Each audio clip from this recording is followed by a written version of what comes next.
Welcome to Shoulder Sandwich and a Movie. Shoulder Sandwich and a Movie is available in video and podcast form, and it is the flagship segment of the Shoulder Sandwich broadcast. Today is September 25th, 2023. I'm John, and this is episode number 1. For now and the foreseeable future, each episode of Shoulder Sandwich and a Movie will feature a detailed analysis of one of my all-time favorite movies. And this one will focus on the 1988 comedy classic, yeah, I said it, The Naked Gun, from the Files of Police Squad. Note that I use the term analysis instead of review, since the current category is all-time favorites, so they would get great reviews from me anyway. This could certainly change in the future, but for the time being I will be keeping busy with about 2 to 3 dozen of my all-timers. Episode number 2 will focus on 2008's Taken. I will look for you, I will find you, and I will kill you. Good luck. But before we jump into the analysis, I'm going to give you 3 Kevin Bacon movie game questions. The first of which I'll try to make pretty easy, the second somewhat challenging, and the third downright tough. I will provide the questions before the movie analysis and my answers after. For those of you that don't know how to play the Kevin Bacon movie game, no problem. Get out. Now! Just kidding. My apologies. I can be a bit silly sometimes. Of course, that may be a bit redundant coming from a man who accessorizes with a shoulder sandwich. Here's an example of the Kevin Bacon movie game, either to refresh your memory or to introduce you to this very enjoyable contest. Let's say I challenged you to get from Tom Hanks to Margot Robbie in as few moves as possible. You might ponder this for a bit and come up with the fact that Tom Hanks appeared in Catch Me If You Can with Leonardo DiCaprio, who appeared in The Wolf of Wall Street with Margot Robbie. So you're done. That would be a solution in 2 moves, since you mentioned 2 movies in your answer. Now let's get to today's games. The pretty easy version of the game is getting from Marissa Tomei to Robert De Niro in as few moves as possible. Good luck with that one. The somewhat challenging version is getting from Paul Newman to Diane Lane, also in as few moves as possible. The downright tough one, which may have revealed a slight sadistic tendency on my part, let's keep an eye on this, is to get from Elliot Gould to Sylvester Stallone in as few moves as possible. Good luck. My answers will be provided after the analysis of today's movie. If you need more time, simply pause and come back. Oh, please come back. I will also remind you about this right before I provide my answers. Promise. Today's movie is The Naked Gun from the Files of Police Squad. A few words about my process. Although it may be modified based upon the type of movie or a need for improvements identified by me or by listeners, this is what I'm currently thinking.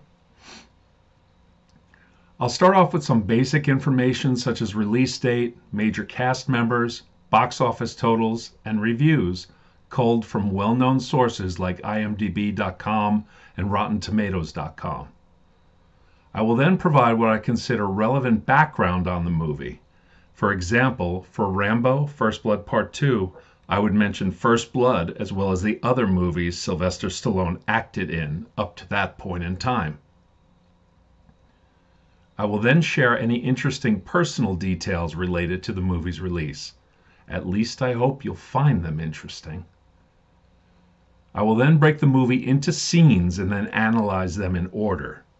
I will generally use location as a guideline in defining a scene, but this could vary if there's a montage or other situations I'm not smart enough to anticipate.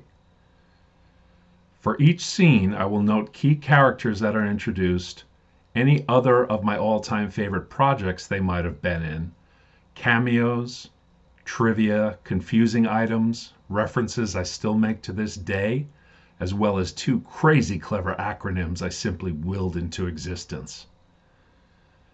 When I say it's time to get petty, petty stands for Pops Explains Things to Youngsters, which is an opportunity for me to add historical context given my long ago birth year of 1968.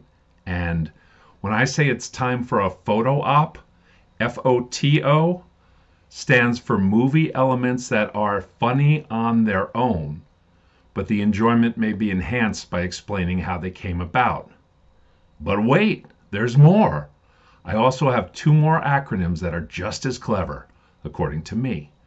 When I say it's time to choose a room with a view, I am choosing to reserve only 1 minute of the entire movie to be able to watch in the future.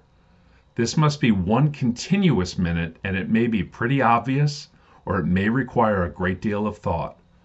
For example, during the first movie analyzed, The Naked Gun, I went all Zapruder film and viewed the scenes frame by frame to maximize those 60 precious seconds. And when I say it's time to see what made the final cut, I am presenting all the noteworthy movie items that I didn't already mention. So I am sweeping them all up during one final cleanup time.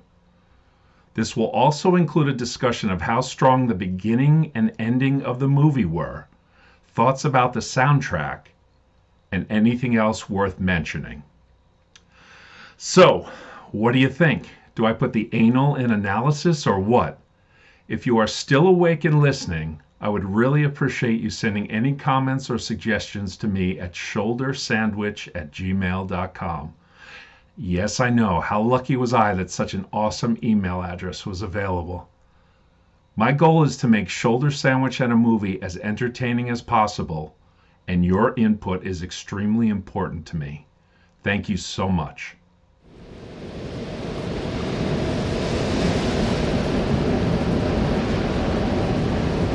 This portion of Shoulder Sandwich and a Movie is brought to you by new Just for Lawn. It's the middle of the summer and the hot sun has already damaged all your nice green grass, resulting in a sad brown color. Simply comb Just for Lawn into the chromatically challenged areas and they will be restored back to a lustrous green in just 5 minutes. Just for Lawn, just like magic. Use as directed, not for sale in any area that restricts the sale of fictional products. If this product really existed, it would likely be available where finer paints are sold. Now back to the podcast. And now, without further vacuous babble, we'll start things off with some basic information.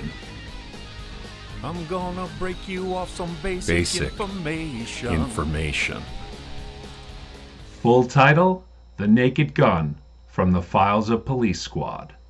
Rating, PG-13. Length, 85 minutes.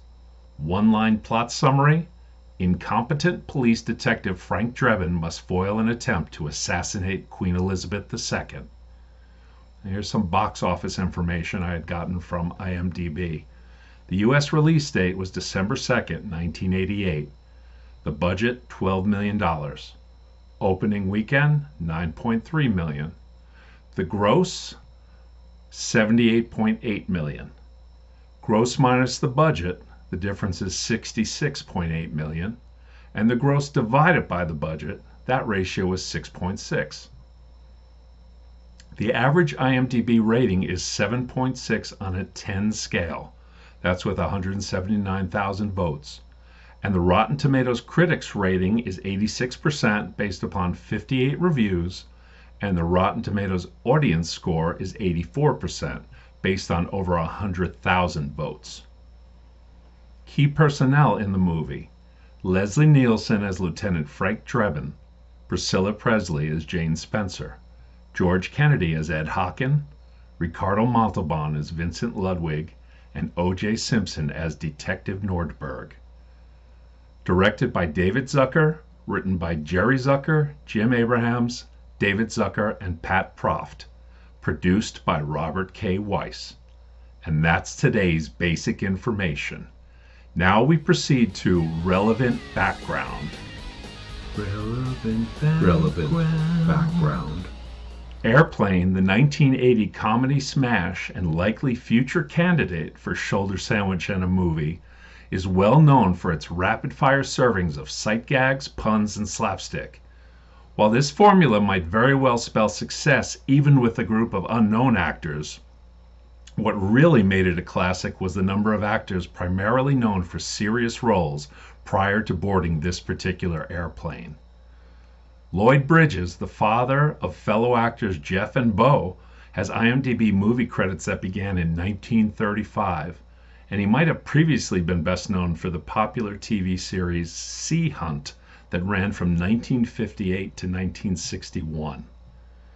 Peter Graves, possibly best known for his role in the 1967 to 73 Mission Impossible TV series, has IMDb movie credits that begin in 1942 and include 1953's Stalag 17. Robert Stack, perhaps best known for the TV series Unsolved Mysteries, has IMDb movie credits that begin in 1939 and include the role of Eliot Ness in the 1953 to 63 classic TV series The Untouchables. Leslie Nielsen, who has IMDb movie credits that begin in 1956 and include 1972's The Poseidon Adventure, will of course be discussed in great detail very, very soon. And last but certainly not least on this amazing roster is Barbara Billingsley, best known for her role as sweet and charming Mrs. Cleaver in the classic 1957 to 63 TV series Leave It to Beaver.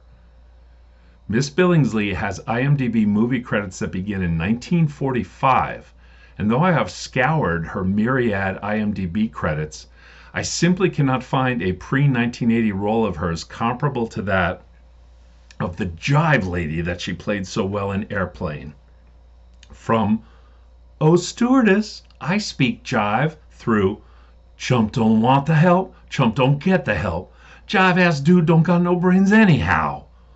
Hers is perhaps the most radical and wonderful example of stunt casting among all these primarily serious actors.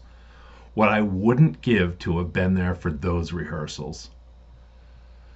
The brain trust behind Airplane, David Zucker, Jim Abrahams, and Jerry Zucker, then leveraged their unique talents to create the TV series Police Squad, which debuted in 1982.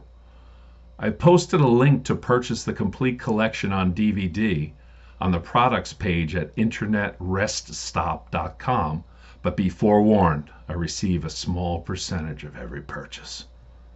Although it only lasted for 6 episodes, it was probably a blessing in disguise, as the demands for new puns, sight gags, and slapstick on an aggressive TV production schedule soon made it clear that a feature film was the more appropriate delivery vehicle.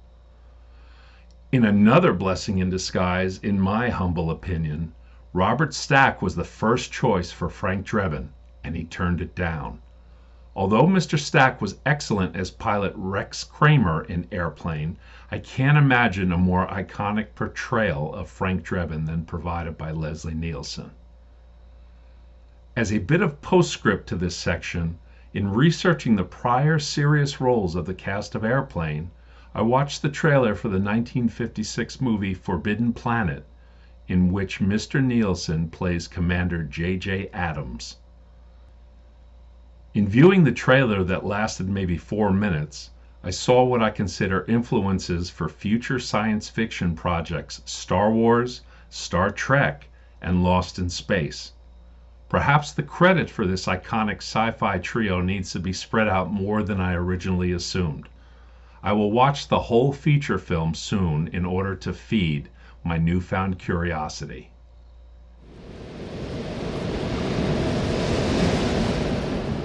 This portion of Shoulder Sandwich and a Movie is brought to you by absolutely no one. And that's today's relevant background. Now we proceed to personal situation. Hope I don't bore you with personal situation.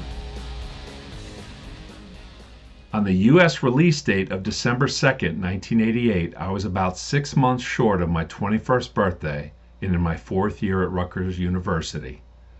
I would end up needing an additional semester to graduate, and I remember watching The Naked Gun on videotape during that ninth and final semester.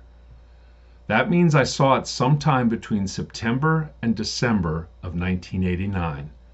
Not sure why I waited up to a year to watch this comedy classic, but trust me, I made up for lost time. In the category of movies and TV, I also wanted to mention that I'm 6'9" and I portrayed a basketball player in the 1994 movie Above the Rim. I played a member of the Orange team in the tournament called the Shootout held in Rucker Park in Harlem, New York. As a result of my 4 days there in late October and early November of 1993, I became eligible for and joined the Screen Actors Guild. Because of a subsequent merger with AFTRA, American Federation of Television and Radio Artists, I then became a member of SAG-AFTRA. I'm not saying this to brag, and that should be really clear when I reveal that I have spent far more in union dues than I have ever made working on projects.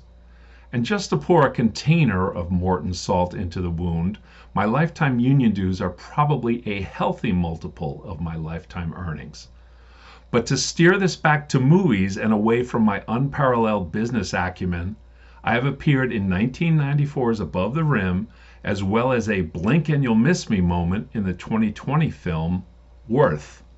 So please indulge me as I challenge you to play the Kevin Bacon movie game again and get from each of these movies to the Naked Gun in as few moves as possible. My answers will be provided in a short while. So, to reiterate, number 1, get from Above the Rim to the Naked Gun in as few moves as possible. Number 2, get from Worth to the Naked Gun in as few moves as possible. And that's today's personal situation. Now we proceed to running through the scenes. Running through the scenes. Running through the Forever scenes. on the web they'll be. The first scene took place in Beirut, and the major characters introduced were Lieutenant Frank Drebin, played by Leslie Nielsen. Much more to come on this zany icon. Mr. Papschmear, played by Ray Burke. Never missing an opportunity to elicit a laugh, this surname is clearly based upon the gynecological procedure. Head scratchers. Why was Frank in that room in Beirut? At first I wondered why Frank was in Beirut at all, until he explained to Ed that he went there to get Victoria off his mind.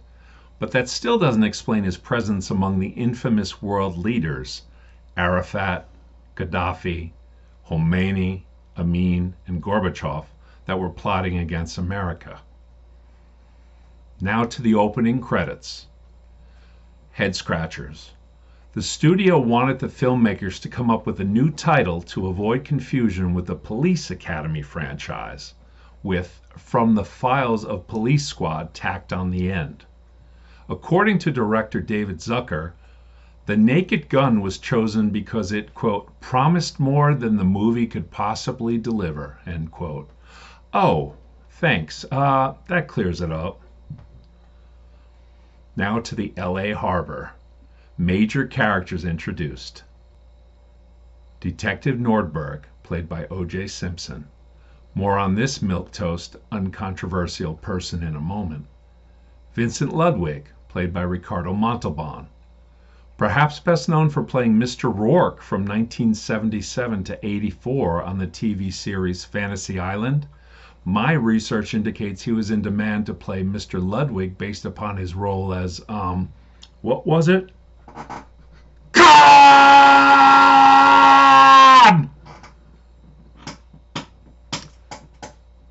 Fear not, Star Trek II, The Wrath of Khan is one of my all-timers. And it also bears more than a slight resemblance to the name I gave my tutoring business, The Math of John. John! I'm sure it's just a coincidence. Time for me to be petty. Memories of O.J. Simpson vary widely before and after June of 1994.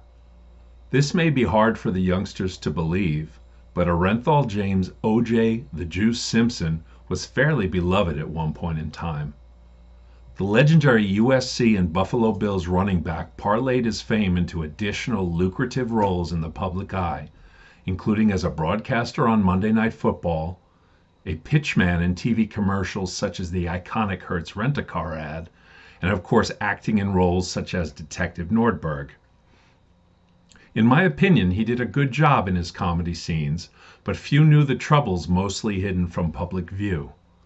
Fast forward to June 17, 1994, the surreal day that included a split screen of the Ford Bronco chase sharing the broadcast with Game 5 of the 1994 NBA Finals, which saw my New York Knicks go up 3-2 on the eventual champion Houston Rockets. Going down to Houston with a 3-2 lead, that's really good, right? There's a really good chance Patrick gets his first ring, right? Right? Oh, I'm not still bitter after all this time. No, sir. Time to choose my room with a view. Mr. Simpson as Detective Nordberg is actually the centerpiece of my reserve only 1 minute award. I broke down this 60-second scene into 11 parts, and here are the details. Anatomy of an Awesome Minute, 6:24 to 7:24. The entire part 1 is as follows. Nordberg kicks through the door, his foot gets stuck, and the 7 men on the other side appear startled. However, I made the choice to begin the room minute after this, with Nordberg's foot already through the door and his hand trying to work the doorknob. This bought me a crucial bit of time at the end of the minute, as I'll explain shortly. 2. As Nordberg struggles to extricate himself and get in, the 7 men have plenty of time to make sure their guns are ready to fire, some even checking their bullets. 3.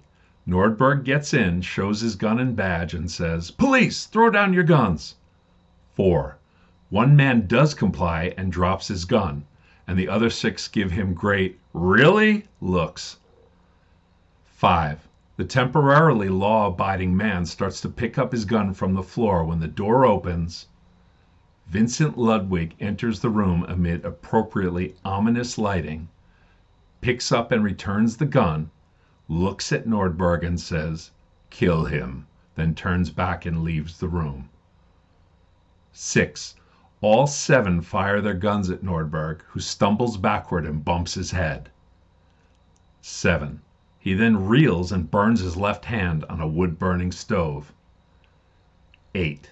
He then leans onto a white door with a wet paint sign and says, "Oh no," as he surveys the damage to the left side of his sailor's peacoat.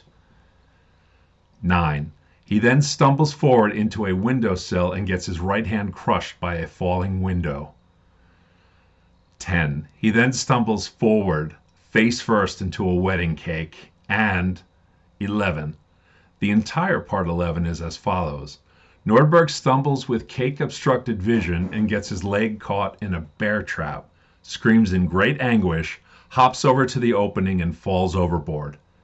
However, I made the choice to cut it as Nordberg begins to hop toward the opening in favor of the 7 men in part 1 taking their sweet time preparing to shoot Nordberg. And that, dear friends, is my room with a view.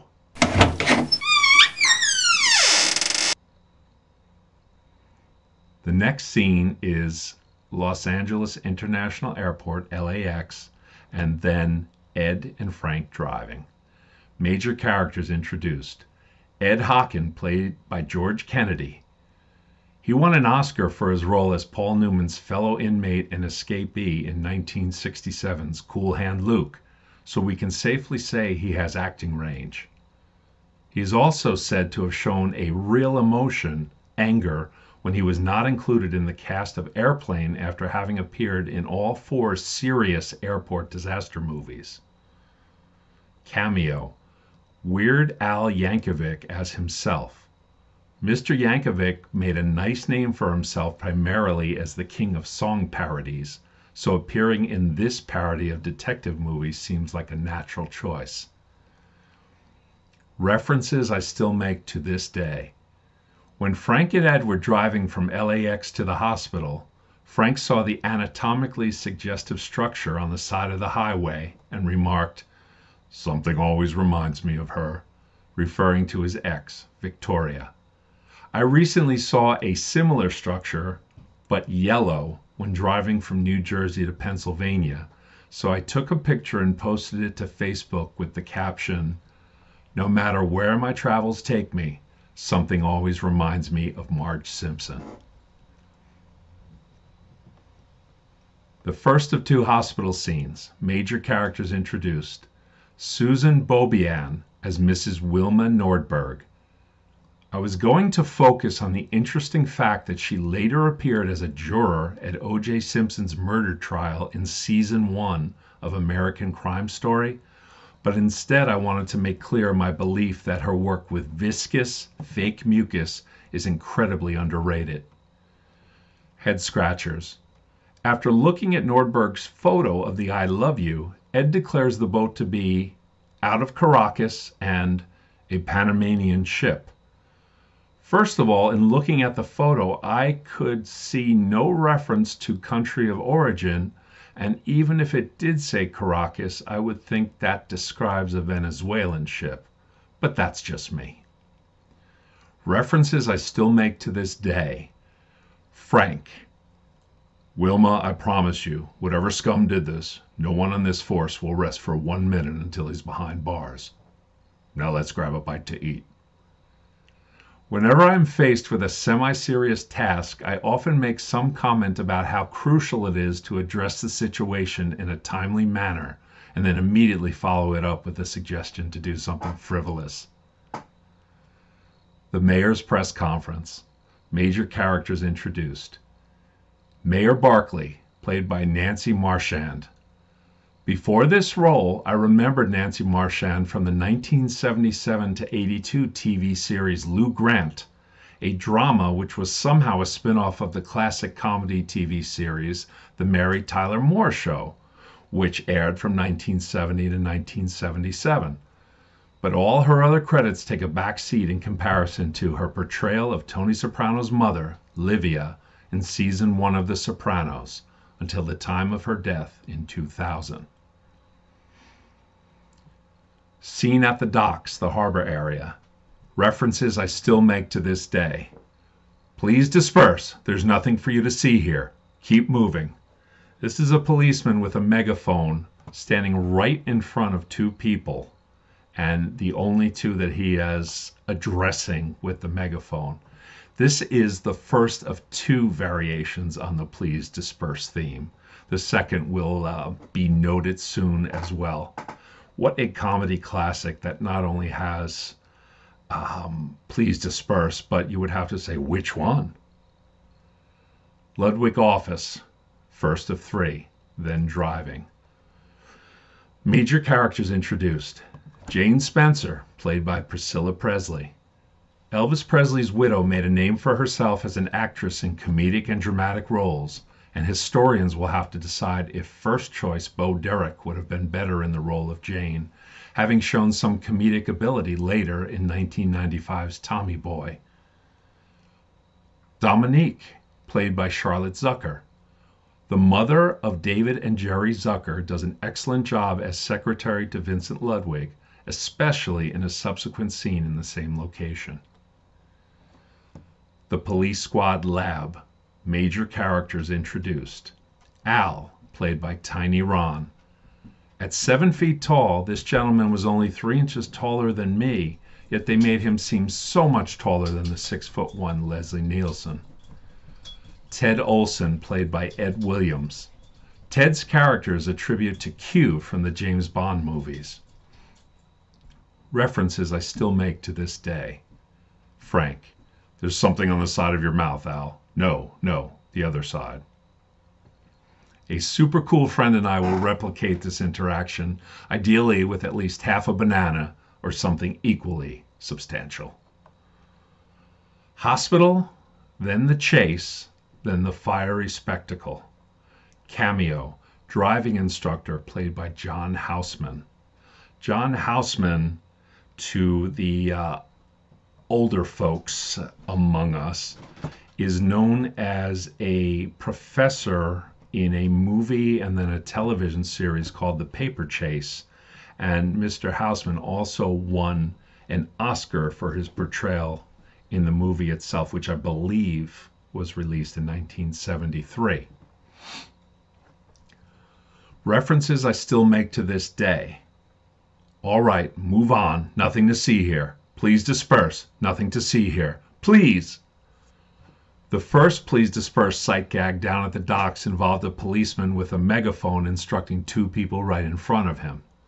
This one involves Frank Drebin severely underplaying the spectacle behind him, the result of the usual, it's just, we call that Tuesday, the hypnotized doctor crashing his stolen car into a gas tanker, then colliding with a large mobile rocket, and finally riding that rocket into a fireworks factory. The usual. I also wanted to mention that the older among us would probably remember John Houseman's iconic Smith Barney commercial as well, probably in the late 70s, early 80s. Frank's apartment, one of two. References I still make to this day. Jane, I was young, I needed the work. I usually say, I was young, I needed the money, but the idea is the same. Time for me to be petty. Frank has a tearaway suit. Jane, I want you to know I practice safe sex. Frank, so do I. Frank and Jane are wearing full-body condoms in an exaggerated response to a very real health crisis. 1988 was a time when being diagnosed HIV positive could still very well result in loss of life. Unlike today, when thankfully the condition can often be managed with a combination of medications. The date montage, beach, park, tattoos, rodeo, ship ride, movie, etc. Time for me to be petty. MTV-style titles appeared at the beginning and end of music videos and contained 4 lines featuring the artist's name, song title, album title, and record company name, which is why we got to see Herman's Hermits, I'm Into Something Good, the Naked Gun soundtrack, Wheelo Records, Inc. Anyone who was around at the time and watched any MTV immediately understood this reference. To the mayor's office. Time for a photo op. Frank. Yes, well, when I see 5 weirdos dressed in togas stabbing a guy in the middle of the park in full view of 100 people, I shoot the bastards. That's my policy. The mayor. That was a Shakespeare in the Park production of Julius Caesar, you moron. This was a send-up of an exchange between Detective Callahan and the mayor in 1971's Dirty Harry, but to quote it here verbatim would offend my delicate sensibilities. The Queen's reception at the Ambassador Hotel. Major characters introduced. Queen Elizabeth II, played by Jeanette Charles. Her close resemblance to the actual Queen resulted in more than half a dozen roles starting in 1976. I'll bet that outside the Queen's own family, no one wished the royal leader great health and longevity more than Miss Charles. References I still make to this day. Ludwig. Drebin. Jane. Frank. Frank. You're both right. I've lost count the number of times I said, you're both right, when greeted with something like, hi, Dad, and hi, John, at about the same time. So many times over so many years, and yet it's never not funny. Schnooky Lumps. This pet name never disappoints. Time for me to be petty. The Queen's reception took place at the Ambassador Hotel, the site of the assassination of Senator and Democratic presidential candidate Robert F. Kennedy on June 5, 1968, less than 5 years after the assassination of his brother, President John F. Kennedy. The RFK assassination occurred 4 days before yours truly was born, but I imagine this fact is only interesting to maybe half the people interested in the Kennedys, at most. The hotel operated for approximately 20 more years before being closed to guests in 1989, remaining dormant for many years that included an attempt to preserve it as a historic site, and it was ultimately demolished in 2005 and 6. Ed is seen suggesting strategic locations to officers Matthews and Adcock at the Queen's reception. I have to think this is a reference to Eddie Matthews and Joe Adcock, Milwaukee Braves teammates for about a decade starting in the early 50s. The baseball stadium. Major characters introduced. Jay Johnstone playing himself. A legendary baseball playing prankster. He once substituted apple juice for his urine sample. When the nurse commented on its strange appearance, he took it back from her, announced he was going to run it through again to see if its appearance improves, and then chugged the liquid in front of the stunned healthcare provider. Now that's a man after my own bladder. Reggie Jackson playing himself. Reggie was often controversial during his playing career, but he seemed to come through in the clutch just as often, and was elected to the Baseball Hall of Fame in 1993. Although the stadium is portrayed as belonging to the Angels in the movie, it is actually Dodger Stadium. Reggie must have felt especially nostalgic about that location, given that his Yankees won the World Series against the Dodgers in 1977 and 1978. References I still make to this day. After Vincent Ludwig fell out of the stadium to the street, was run over by a steamroller, then trampled by a marching band, Ed said, "My father went the same way." Over the decades, when someone is reported to have died in a very strange way, often while winning or placing for a Darwin Award, I will dust off this gem. Frank. It's a topsy-turvy world, Jane, and maybe the problems of two people don't amount to a hill of beans, but this is our hill, and these are our beans. I have dramatically uttered these words many times over the years, just because. Head scratchers. Number 30 for the Angels hits a grand slam, and we see 4 base runners running to second. So there were 3 runners on first base when the grand salami was hit? I finally found someone I can love, good, clean love, without utensils. I have a pretty good sense of humor, but that one's kind of beyond me. Maybe it's just bizarre for bizarre's sake. If so, I accept it. But I'd love to know if anyone out there knows what they're aiming at with that one. And the last one, the mayor says, "But don't thank me. There's someone here who wants to thank you." That maybe that makes sense. It's kind of borderline for me, but at best I find it kind of a sloppy writing there. But maybe it's just me. It might be fine. Time for a photo op. Dick Vitale, Dick Enberg, Jim Palmer, Mel Allen, Kurt Gowdy, Tim McCarver, and which one of these just doesn't belong here? Dr. Joyce Brothers comprised a then ridiculous 7-person broadcast team at the baseball game. In real life, just this month, CBS Sports announced that a 7-person team would be in studio for NFL Today broadcasts, Sundays at noon. The outfielder's head pops off and over the center field wall, and Mel Allen utters his signature, "How about that?" as a horrified Dick Enberg looks on. Absolutely hilarious on its own, but I found information at www.mlb.com as to the inspiration. On the list of most beloved figures in Padres history, Jerry Coleman ranks near the top.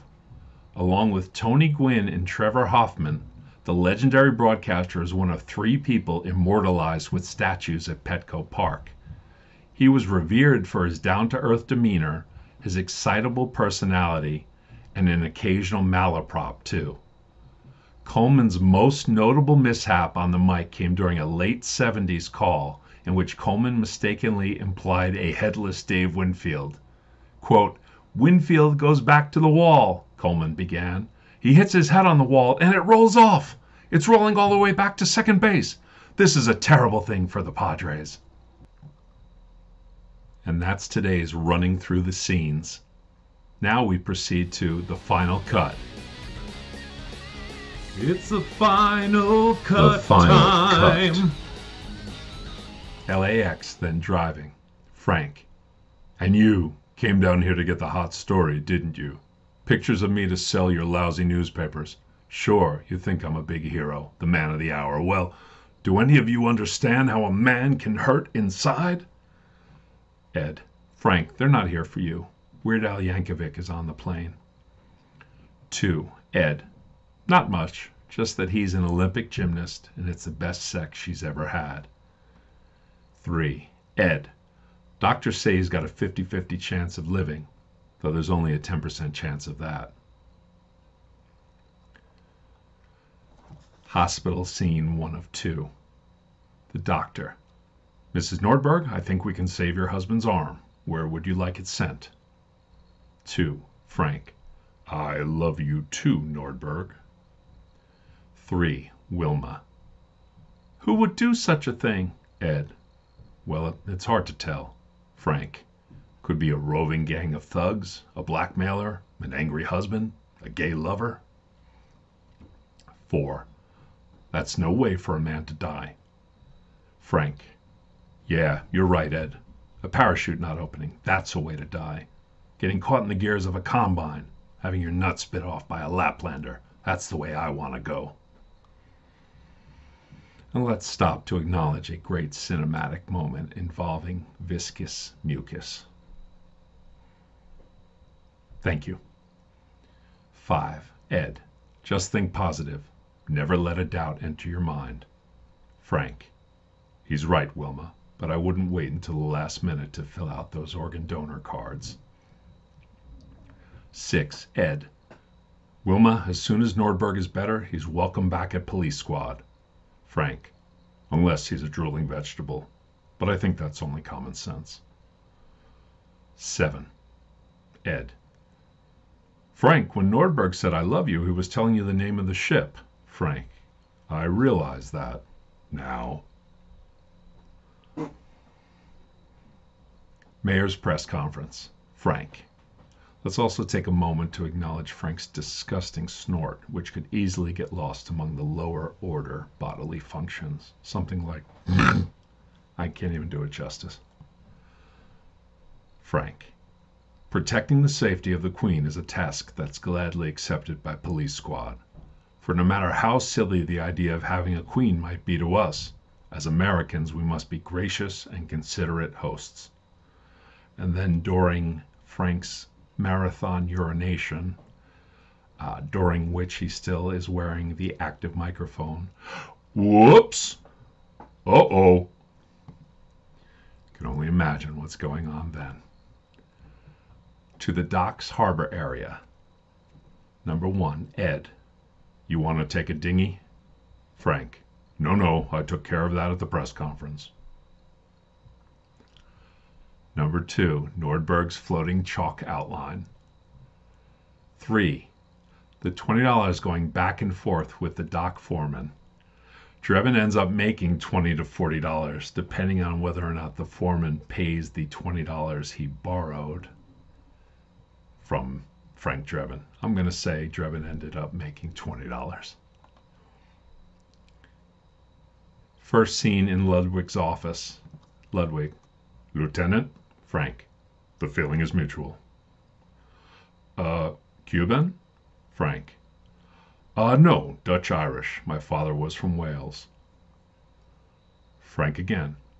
As soon as he regains consciousness, we'll see if he can still play the guitar. 4. Frank. Nice beaver. Jane. Thank you, I just had it stuffed. 5. Frank. How about dinner? I know this little out-of-the-way place that serves great Viking food. Jane. I'm afraid I'm going to have to get my rest this evening, tomorrow being Arbor Day and all. Frank. Oh, of course. Perhaps some other time. Jane. How about a rain check? Frank. Well, let's just stick to dinner. And number 6, one of those quick sight gags. The police station sign says, quote, the police station. Police squad lab. Frank with his head down on a microscope. I can't see anything. Ed. Use your open eye, Frank.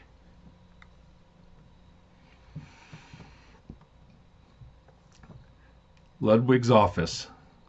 The second of 3 times we see that as a location. The mom of Naked Gun Riders and siblings, David and Jerry, did a great job playing Vincent Ludwig's secretary Dominique. While under a hypnotic spell, she repeatedly pulls the trigger on an empty gun while aiming it at the terror broker we first saw in Beirut. In doing so, this impressive Mother Zucker virtually guaranteed a pap schmear poop smear. I must kill pap schmear. The hospital, then the chase, then the fiery spectacle. Number 1, the dangerous pillow that the doctor throws towards Frank Drebin, and he then exaggeratedly holds it against his face and is in very temporary danger. Number 2, the driving instructor. It's okay. Normally you would not be going 65 down the wrong way of a one-way street. All right, Stephanie, gently extend your arm. Extend your middle finger. Very good. Well done. Frank's thinking walk with a voiceover. He was asking himself a lot of questions. Saw him walking through LA, including playing hopscotch, and at the very end looking around with some previously unheard wildlife noises, and he kind of nervously asks himself, and where the hell was I? Frank's apartment, 1 of 2. Number 1, I thought there was a pretty impressive actor-stuntman transition. A lot of flips happening, and the stuntman would kind of fly and end up behind a bed. Drebin would pop right up. I think that was an above-average kind of transition. And I think we've all seen awful ones, so when we see one that's pretty good, it kind of stands out. 2, Frank slips into something more comfortable, a more formal suit. 3, Frank to Jane. Jane has Frank's finger in her mouth. I've got 9 more. Jane, this is number 4. This world is such a violent place. Frank, if it wasn't, I'd be out of a job. Be back on the circuit riding motocross. But I'd give it all up tomorrow to live in a world without crime. 5, Frank. I've been hurt before. I'd known her for years. We used to go to all the police functions together. Oh, how I loved her, but she had her music. I think she had her music. She hung out with the Chicago Male Chorus and Symphony. I don't recall her playing an instrument or being able to carry a tune, yet she was on the road 300 days out of the year. In fact, I bought her a harp for Christmas. She asked me what it was. 6. It's the same old story. Boy finds girl, boy loses girl, girl finds boy, boy forgets girl, boy remembers girl, girl dies in a tragic blimp accident over the Orange Bowl on New Year's Day. The date montage, beach, park, tattoos, rodeo, ship ride, movie, etc. We see Frank and Jane exiting Platoon, doubled over in laughter. 2, Jane. I had a wonderful day, Frank. I can't believe we just met yesterday. 3, Jane. Can I interest you in a nightcap? Frank. No, thank you. I don't wear them. Street outside Ludwig Towers. 1, Frank. You take a chance getting up in the morning, crossing the street, or sticking your face in a fan. And 2, the incredible sight gag of a humongous pile of pistachios right outside of Frank Drebin's passenger side window. We all know how quickly they can accumulate, but this incredible pile was way too much to even allow Drebin to easily open his door. Ludwig's office, the third time out of 3. Frank reaches into a desk drawer of Vincent Ludwig, picks something up, reveals it to be bingo. Holds up a bingo card. Mayor's office. The mayor's list of charges against Frank Drebin in conjunction with his breaking into Vincent Ludwig's office included one I don't believe I've heard before: sexual assault with a concrete dildo. Okay, I've heard it before, but the charge was not only dismissed, it was expunged, so drop it. Frank's apartment, the second time. 1. Frank's gun holster is like a bra. 2. Milk pours like cottage cheese. 3. Jane. Wong Woos, they back in business? I thought they closed down 3 years ago. Frank. Well, gee, has it been that long? And 4.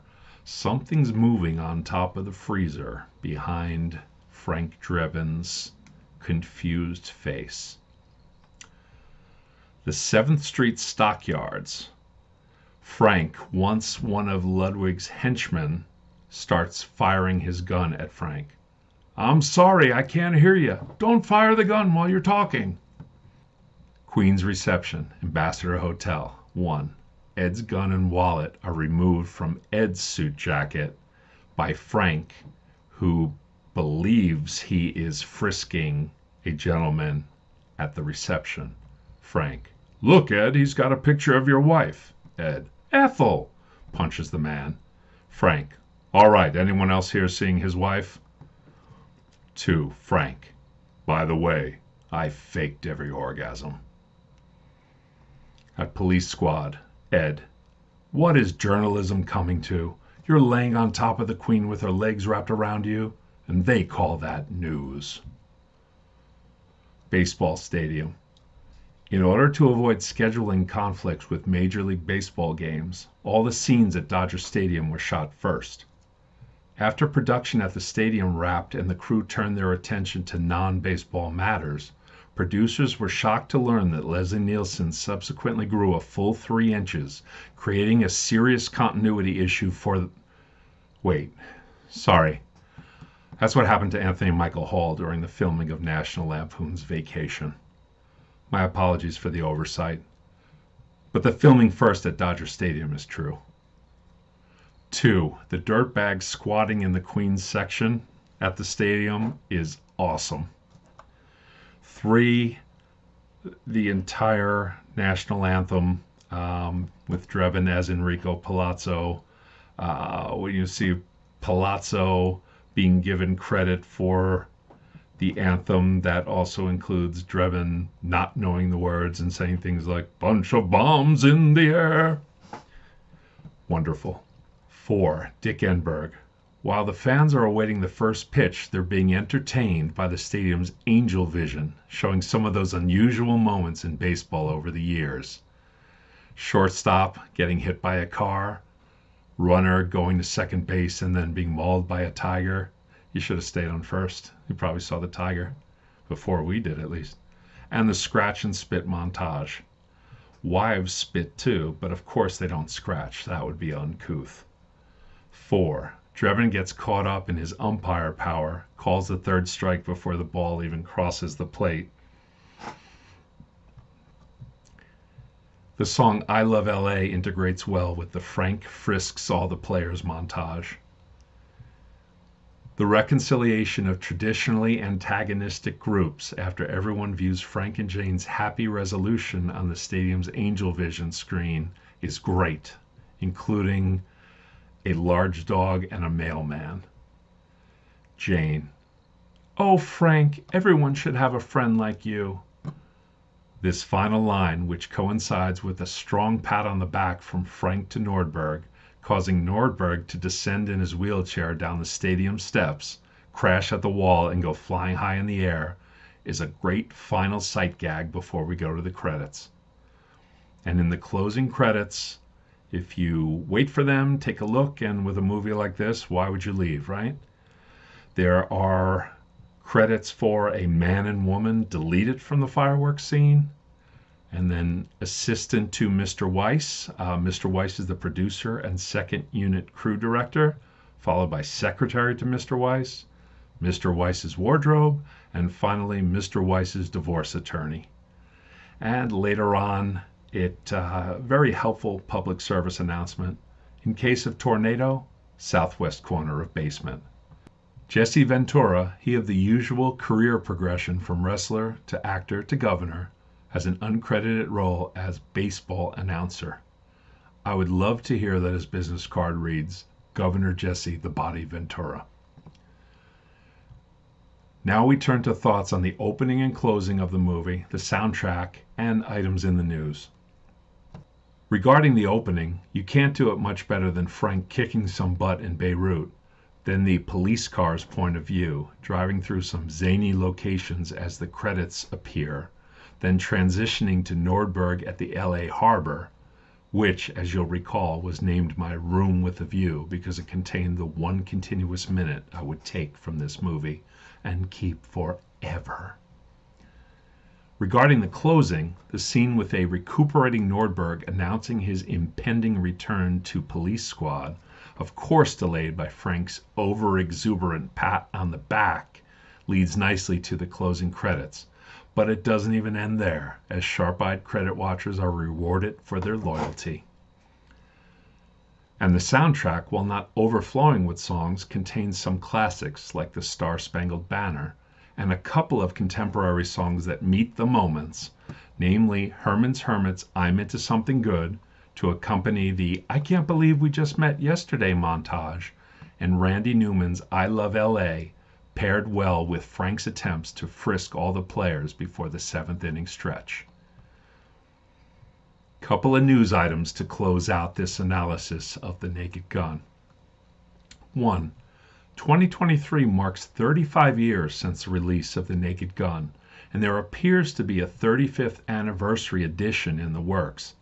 However, I have not seen any details on the special features that will be included, which is a pretty big data point for those deciding if they will buy it. I, for one, will wait to see what's included, and if there's a lot of deleted scenes or commentary, anything that I haven't seen before, I would put myself among those pretty excited about buying it. And number 2, there appears to be a Naked Gun reboot in the works, and I was very surprised to see who is likely to play Frank Drebin. Timothy Chalamet. Now that, my friends, is a name I just made up for funsies. Forgive me. The real Frank Drebin is said to be Liam Neeson, which is a doubly cool coincidence. 1, they can keep costs down by reusing any monogrammed items once used by Leslie Nielsen. And 2, Liam Neeson is the star of the next Shoulder Sandwich and a Movie episode when I will be analyzing 2008's Taken. I will also share my thoughts on an unfortunate topic that seems to be trending on social media regarding Mr. Neeson. Okay, that's a wrap on my analysis of The Naked Gun. If you're still awake and listening, I would really appreciate you sending any comments or suggestions to me at shouldersandwich@gmail.com. My goal is to make Shoulder Sandwich and a Movie as entertaining as possible, and your valuable input would be a great help.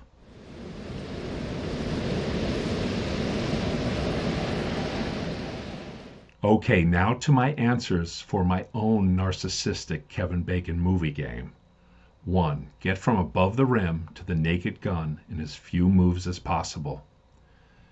1994's Above the Rim features Michael Rispoli, who appeared in 2006's Invincible with Mark Wahlberg, who appeared in 2014's The Gambler with George Kennedy, who of course appeared as Captain Ed Hockin in 1988's The Naked Gun.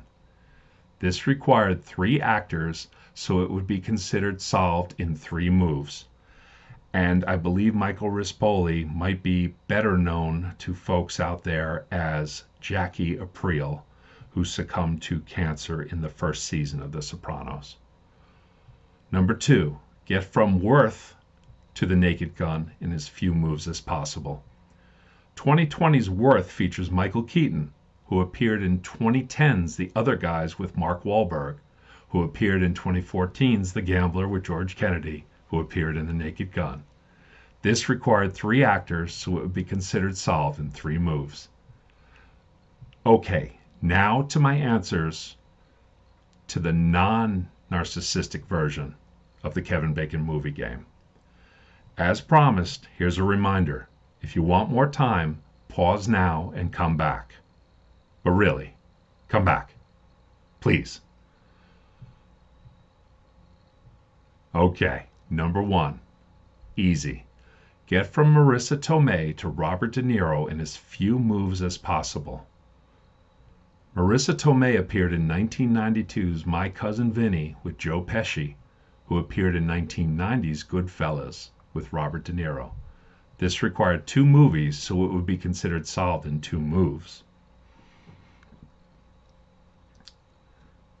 Medium. Get from Paul Newman to Diane Lane in as few moves as possible. My answer is that Paul Newman appeared in 1986's The Color of Money with Tom Cruise, who appeared in 1983's The Outsiders with Diane Lane. This required 2 movies, so it would be considered solved in 2 moves. Difficult. Get from Elliot Gould to Sylvester Stallone in as few moves as possible. Elliot Gould appeared in 1970's MASH with Sally Kellerman, who appeared in 1986's Back to School with Burt Young, who appeared in 1976's Rocky with Sylvester Stallone. This required 3 movies, so it would be considered solved in 3 moves. Thank you so much for listening and or watching, and I hope you enjoyed this labor of love half as much as I enjoyed putting it together. Once again, please feel free to reach out to me at shouldersandwich@gmail.com. Any comments, suggestions, or corrections that involve The Naked Gun may be featured in the next episode.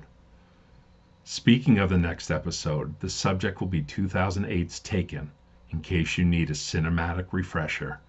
Thanks again. See you next time here at Shoulder Sandwich and a Movie. This has been Shoulder Sandwich and a Movie.